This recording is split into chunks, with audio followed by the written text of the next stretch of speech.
We're living in uncertain times. These are challenging and also exciting times too. Our churches, mission communities and deaneries are on the road to net zero, so now's a great time to equip ourselves for the road ahead. Our Eco Stepping Stones course is an invitation to understand more about who we are, made in the image of God, as we join in with the mission of God and grow together as the body of Christ through our journey to net zero by 2030. We recognize that our actions can affect people in our parishes, dioceses, nation and around the world. We want to journey with our friends and colleagues from across different faiths and none, and we want you to join us.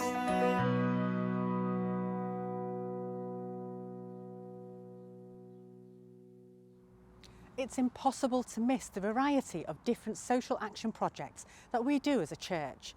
These range from food banks to eco-church to warm hubs to money advice and many more besides. Have you ever thought, faith groups are doing some amazing things, but I couldn't do that? Have a look in your handbook. You will see a range of different skills and experience that can contribute to serving our communities. Pick out at least one and up to 3 that you relate to. How did it go? There is a wide range of skills and experiences out there. Each contribute to the kind of service that we offer to our communities, and they show us that we all are able to contribute in our own way. We have begun this final session with the idea that service is defined by the social action projects that we can run as a church. They certainly have their place, and there is lots of help available to get things going if that's what you want to grow.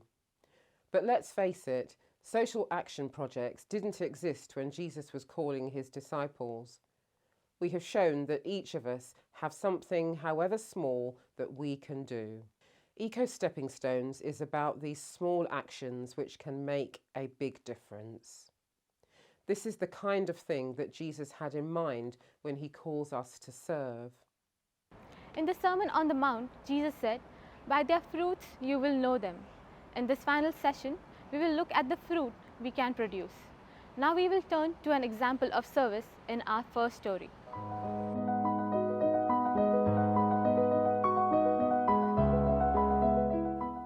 This is St Barnabas Church in Clarksfield, Oldham. The building behind me was built in 1911. It was a daughter church of a nearby larger church.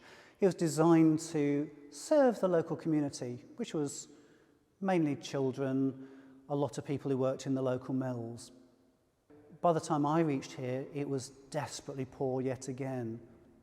And again, it was doing 2-3 services a week, but this time absolutely nothing in between those 2 or 3 services a week. So we have now completely reimagined the church. We've now got up-to-date heating, so we can use a very small amount of gas. The lighting, when I turned up here, the lighting was very large arc lights that even then didn't actually illuminate the place very much. And if I've got lots of different groups in here, well, the first group might need a bit of gas, but the second group is cross-subsidised because they're using a lot of the same heat. 3 groups in here in the same day. I can serve 3 groups for effectively 1 lot of heat.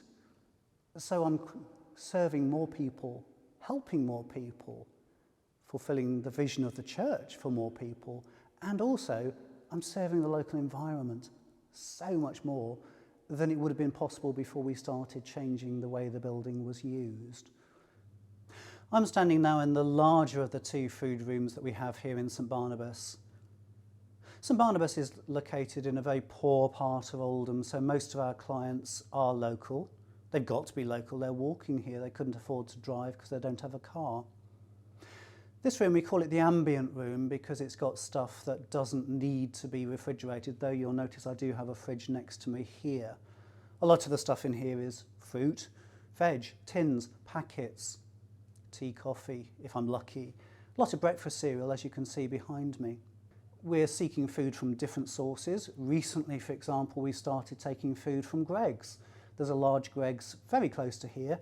Twice a week we have whatever food they have left over in their shop at the end of the day. And we're starting to get food in as well from other local sources. Not enough yet to fill my fridge, but we're adapting because, well, people are hungry. People need to be fed. And we want to maintain that sense that they're Local church here, St Barnabas, is a reliable source. We're on their side and we're trying to help them. So it's a church for a different world, and it is a different world. This new world is poor, deprived, good people, and we're helping more and more of them. Can you see how the small actions combine to make a big difference? Open your handbooks. You should see questions relating to Case Study 5.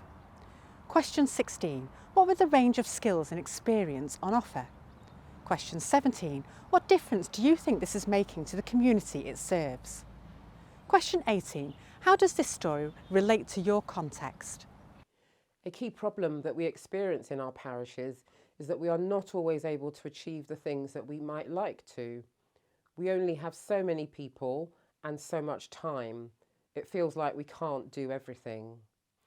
As part of the transformation programme taking place in our diocese, we have set up mission communities.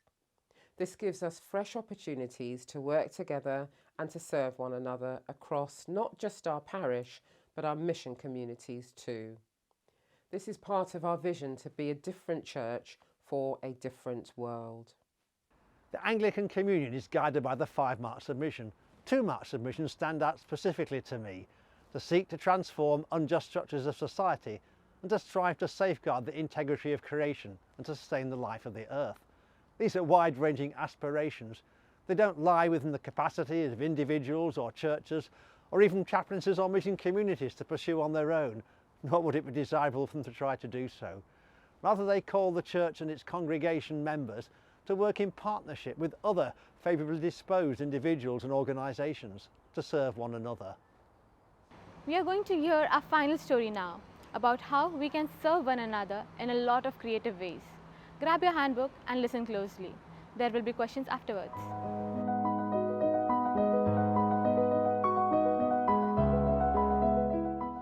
Hi, so I'm Matt Carson from Christchurch, Friesland. I'm the Eco Champion there, and my experience over the last few years has led me to also move into the role of Eco Champion for Oldham and Ashton Deanery, and also to be involved in the Manchester Diocese Environment Working Group.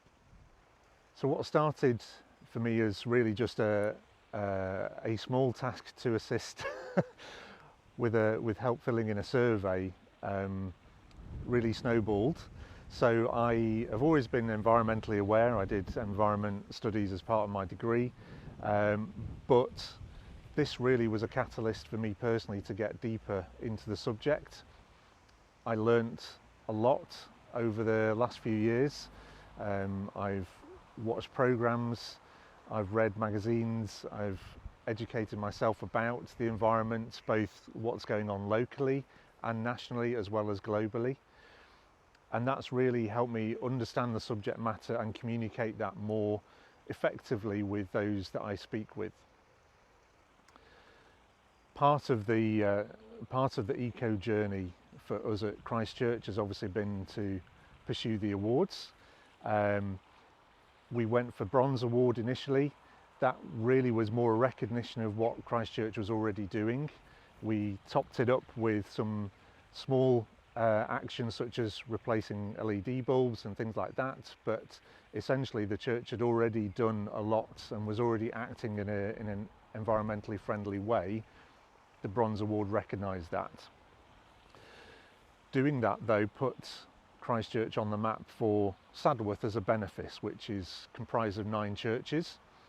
Our team rector recognised what we were doing. There were 1 or 2 other churches in the benefice also pursuing the A. Rocha survey and awards, and it was just something that's logical to me in my job as a project manager.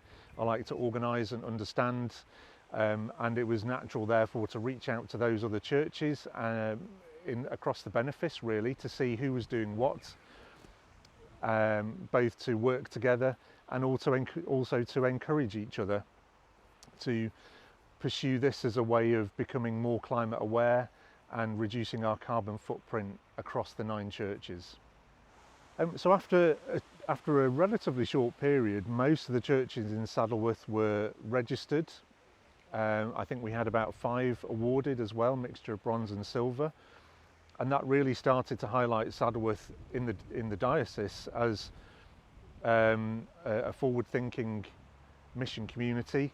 It was great to use that as an example for others to be inspired by, about how mission community can work together, and also to demonstrate that the Eco Church scheme was a really good way of engaging with the subject and making progress to our net zero carbon footprint targets. That naturally led to my involvement at deanery level. So I'm Eco Champion for Oldham and Ashton Deanery. I was able to communicate at that level to all the churches in the deanery about some key events that was good for people to be aware of, such as the energy footprint tool. And naturally also, I was then also involved in the diocesan level, the environment working group, to share my experiences with that broader group. So a good example of how things have grown for me is with a relatively small newsletter that I started to produce. So the questions in the survey talk about communicating what you're doing and also sharing hints and tips and engaging with others. So I started to produce a little newsletter called the Eco Echo. I did this initially for my own church, but very quickly, it became obvious that should really be for the benefice, and to really share news about what was going on in the diocese with each other, encourage everybody. I would open with a Bible verse and a bit of a thought, and then I would go into some news items, literally 2 or 3 pages, relatively small, once a month. When the deaneries were restructured in Manchester, it was then logical to extend that and send that out to the deanery as well. And the 60 odd churches in Oldham and Ashton, I think, have really benefited from that regular communication and update on what's going on. It's also a great way to do a big shout out when churches get registered, get awarded, and just kind of support each other in that way and give each other recognition for the hard work that goes into those awards. So the early years of being involved in the Environment Working Group have been a real privilege, as that collection of individuals has tried to think about the challenge ahead. It's a significant challenge, as we all know, and really strategise how Manchester as a diocese can respond to the climate crisis and reduce its carbon footprint. We've championed various causes along the way, taking that to diocesan synod, and then really shining a light on the climate crisis within our diocese. Now I think the time is to shift to the practical aspect of that and how that works out over the next few years. And I think it's really critical for churches to individually engage with the climate crisis, to recognise it, to accept it, and to respond to it in whatever way they see fit in their own context. But I'd really encourage you to look at the A Rocha scheme as a good catalyst for that.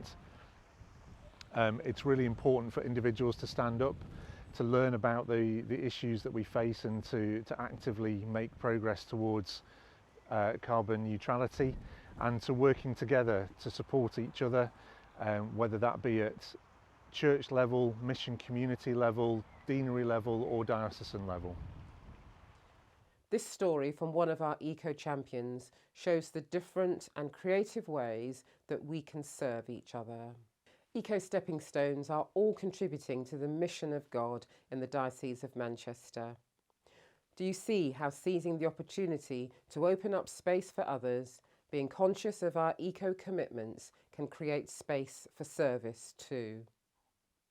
Open your handbooks. You should see questions relating to Case Study 6. Question 19. What do you notice about the different types of service in this story? Question 20. What opportunities for service by others does this open up? Question 21. How does this story relate to your context? Think about the seeds planted in Session 1 and the discipleship encouraged in Session 2. Finally, consider what this means for the service you might engage in. In the Sermon on the Mount, Jesus combines an eco-metaphor with a clear call to grow the kingdom of God. Jesus says, "By their fruits you will know them." In this session, we focused on the kind of fruit that we can produce through service.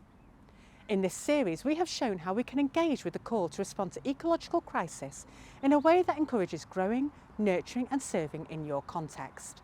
The Eco Stepping Stones course is just the start of what we can do in the journey to net zero. You will already know that you can complete the Energy Footprint tool to map our carbon footprint. This is invaluable. We are growing eco-churches, which can be a great next step for your church after this course. We also offer our Eco-elective course each year. This could be the right thing for you as an individual. All of these will help you develop what you have started here with Eco Stepping Stones.